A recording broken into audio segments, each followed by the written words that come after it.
Hey everyone, and welcome back to this, Humankind. Today I'm going to talk about something special, and it's not the fact that I managed to luck into playing the Harappans, even though 3 AIs chose their culture before me. It's actually to do with these functions within cities. As you know, we have these districts, right? We can build them, place them down around our cities or key resources, and build up not only jobs, but also additional yields, right? Extra industry in the case of the Makers Quarter.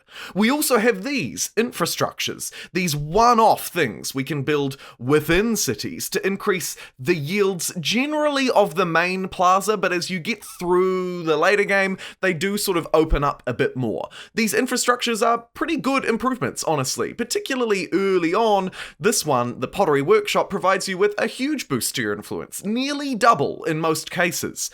However, one thing we've overlooked are these public ceremonies, sometimes called repeatables by players within the community.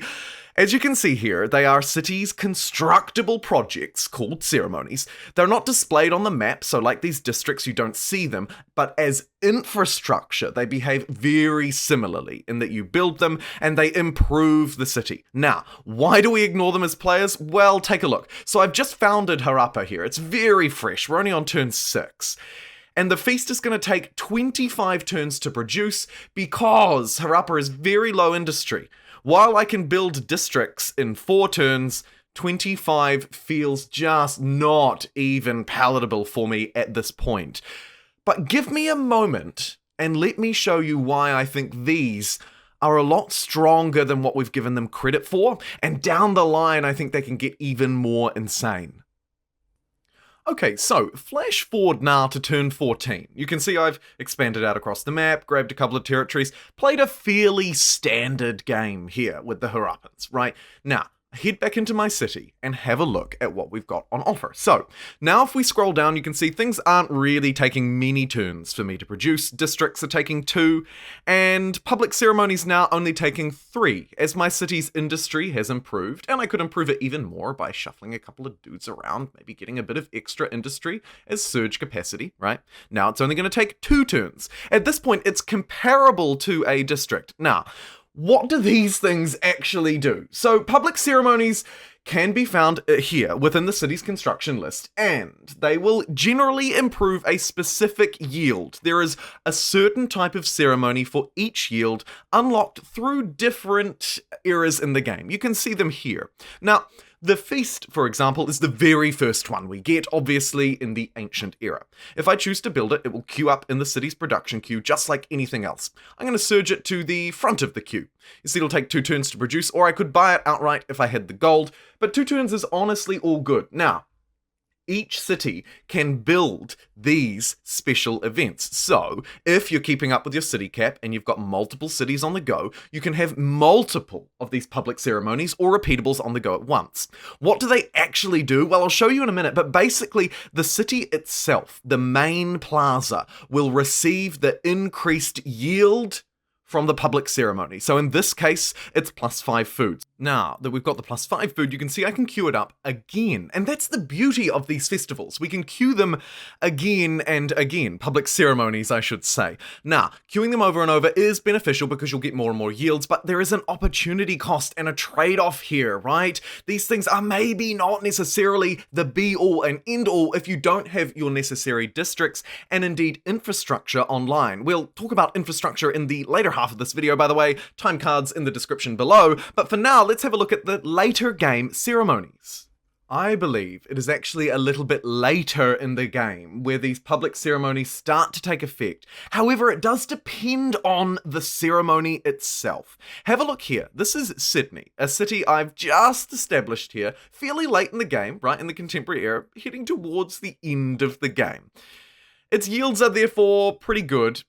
Doesn't have a lot of land to build on. This is another situation, granted quite a rare one, but a situation nonetheless where districts are less useful than infrastructure and public ceremonies. Now you might find, of course, that you'll probably have more land than this on average, so don't let that be the only takeaway. But let's have a look at what the public ceremonies can do for us. Firstly, you'll notice that now that we're later in the game, even in a city like this, which has no districts or anything anything at all, really, to help it apart from the city centre and this little island here, right? Its yields are very low. But it can produce these ceremonies, particularly the early game ones, fairly quickly. Let's have a look at what they actually do. Holy Day. This is unlocked second in the classical era. +5 faith on Holy Site. That's actually very good when you consider Holy Sites produce 20 faith. That's a 25% buff to Holy Sites and one that you can repeat again and again. Later in the game, you'll probably find you have other options for completing them as well. You're not relying on specific little bits of production to build them. In this case, I've got a lot of money thanks to my mercantile cultures from the mid-game, so I can just buy Holy Day outright. Is it useful in this city? Not so much, but in others where I can buff my holy sites, for example, I have 4 holy sites in a city, it's going to provide me with 20 faith. Nice to have. You might want to straddle building that one earlier in the game when faith yields are lower. That is particularly impactful. As you can see, I haven't built any feasts here. This city could probably use these, so I'm going to instantly buy one out. Now that I'm going into my second feast, it will cost more. Each time you complete a public ceremony, it costs a little bit more production or gold, however you're completing it. I've got the money to spare, so I'm going to do it again. Now you can see the third feast. Again, increased production or cost. I can buy it outright again, and look, another feast. Shall we do it even more? You bet you we shall. And you can see it can just keep going and going. These are reoccurring yields that cost more and more every time. But it's not just faith. Food, gold, right? +4 money. Stability, +5 stability. These are the early ones that you get in the classic era. However, as you move through into the medieval era, of course, you unlock the festival with theology, and then as you move your way through, you'll get mercantilism and scientific theory will unlock the Symposium. But one that I want to draw your attention to first, by the way, the Symposium will give you fame when you complete it, so there is an extra added benefit there. I want to bring your attention down here to this one, because I think the parade is perhaps most useful to militarist players. +5 experience on creating units that will allow you, in conjunction with some important unit infrastructure like this, +1 veterancy level for militia units, in that case, you'll be enabled to upgrade your units faster. So if you're in a city where you're building a lot of units, this one might be a naval base, for example, then it can be worth queuing up some parades to get those extra benefits. Ladies and gents, the point here is not that these public ceremonies are super ultra powerful and you should always build them. The thing is though, in certain situations, whether it be in the early game or as you move through into the later game, you may really benefit from certain yields within these festivals. And the fact that they're repeatable also gives your city something to work on if you don't want to be doing anything in the city. If you just want to put it on auto queue, let and forget, right? Put it somewhere, let it work on things. These public ceremonies can be a great way to build up your cities. They do, of course, work in conjunction, and really they are kind of at the minute outclassed by city infrastructure. I would like to cover that quickly here at the end of this video too, because it works very similarly in that you don't build it on the map, but rather it's an innate improvement to a city itself. Let's scroll around the world here and find a city. Here's a shout out to anybody who's watching my live streams with me. Here's Latin Paris, right? So here I could definitely build districts. It's kind of running out of space. I've got lots of territories I could attach and start to build there. I've got a lot to do, but maybe because this is my new world settlement, I'm not interested in microing it as much. I can turn here to infrastructure, okay? There are lots of different types of infrastructure that are unlocked throughout the tech tree, and these are innate bonuses, as I said in the beginning of the video, often just to a city, right? Here's police force, which is a level 2 infrastructure upgrade. I'd completed the infrastructure before it. It'll provide stability on garrisons, but you can see as you move through the different levels of infrastructure, they become even more powerful. Have a look here. Coal plant. This is, of course, a later game one. It's in the coal energy. It's a level 4 infrastructure, the maximum you can get. What does it do? Well, it gives me +10 industry on coal, +1 industry on makers' quarters per adjacent makers' quarter, and on makers' quarters, an additional 2 industry.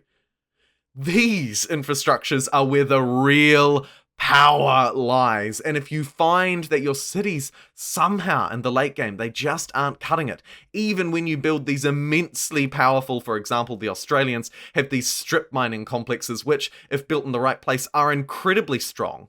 This city isn't such a great demonstration for them, but you can see here, plus 75% industry on that one. So that's a great improvement for me to build, right? I might want to prioritize that here in the city. After it, though, I might then want to turn to my city's infrastructure.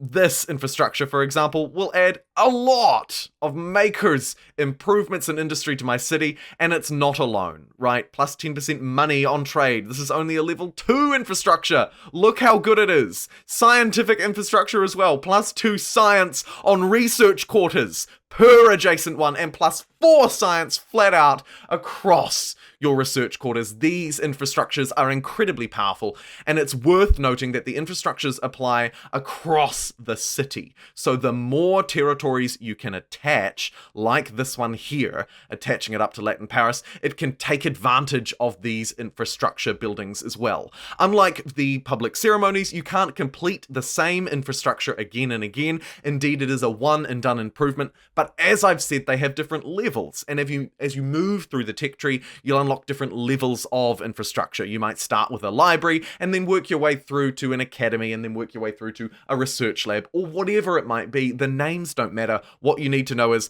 these things are super incredibly powerful. Do not just build districts. Even though infrastructure is expensive, in many cases it can be worth it. And likewise, like with these public ceremonies, you can use it to really fill a gap. You can use it to fill gaps in cities where maybe they're not so hot, right? So let's have a look at this territory here. You can see it's got a lot of industry around it, but really no great food improvements, right? So if I upgraded it into a city, it would be relatively high on industry and relatively low on food. That's where the power of these public ceremonies could come in, right? In one turn, I can just spam out a feast and get 5 extra food here. It's a quick way to improve this city. Then, as you move through and get a few districts online, or if you just flat out want to build your infrastructure up, you can do these. Industrial silos, fertilizer plants, these are the upgraded levels of food infrastructure, and man, they are powerful. Plus 2 food on farmers, plus 1 farmer's slot, right? So what I would want to do first, of course, is build up a few slots. Pop down a few of these districts. Look at that. Plus 20 food, right? Plus 16 food. I'm building over all of these industrial tiles though, so I don't want to do that completely. I definitely don't want to do that completely because that would ruin the potential of this land. So I just want to get a few jobs in place, and then I can use festivals and infrastructure to build up my food if I can't otherwise attach this city to another one. And for certain players and certain playthroughs, that may be impossible. Thank you so much for joining me today. I hope I brought to your attention the power of these infrastructures and festivals, public ceremonies, indeed, within cities. Thank you very much for watching, and until next time, everybody, I'll see you then. Take care, and bye-bye.